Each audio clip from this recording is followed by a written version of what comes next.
ফার্স্টে ঘি দিয়ে দিয়েছি, তারপরে 1 লিটার দুধটা ঢেলে দেবো। ঠিক আছে? কেন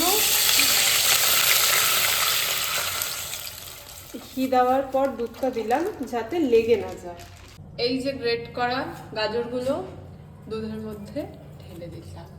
আমি গাজরটাকে 40 to 45 মিনিটস ভালো করে বয়েল করে এবার আমরা দিচ্ছি সুগার 8 স্পুন অ্যাড করলাম, হালকা হাতে নাড়াচ্ছি আর সুগার অ্যাড করলাম। তারপর ড্রাই ফ্রুটসগুলো কেটে কেটে রেখে দিয়েছিলাম আমি ঘিয়ে ভাজবো বলে। ঠিক আছে? ঘিটা দিয়ে দিলাম ভাজার জন্য। তারপর আমি খোয়া অ্যাড করলাম। খোয়াটা অ্যাড করার পর এবারকে আমি ওই ড্রাই ফ্রুটসগুলো ঘিয়ে ভাজবো। তো ড্রাই ফ্রুটসগুলো সব একসাথে দিয়ে দিলাম, দিয়ে হালকা একটু ভেজে নিলাম।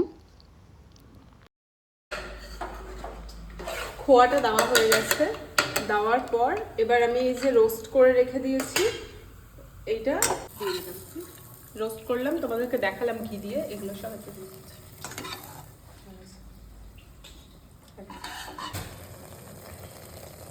রেডি হয়ে গেছে আমার গাজরের হালুয়া।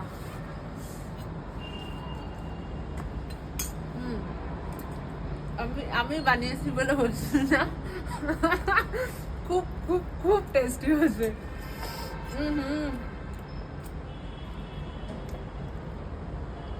ওয়েদার এত সুন্দর, প্লাস গাজরের হালুয়া।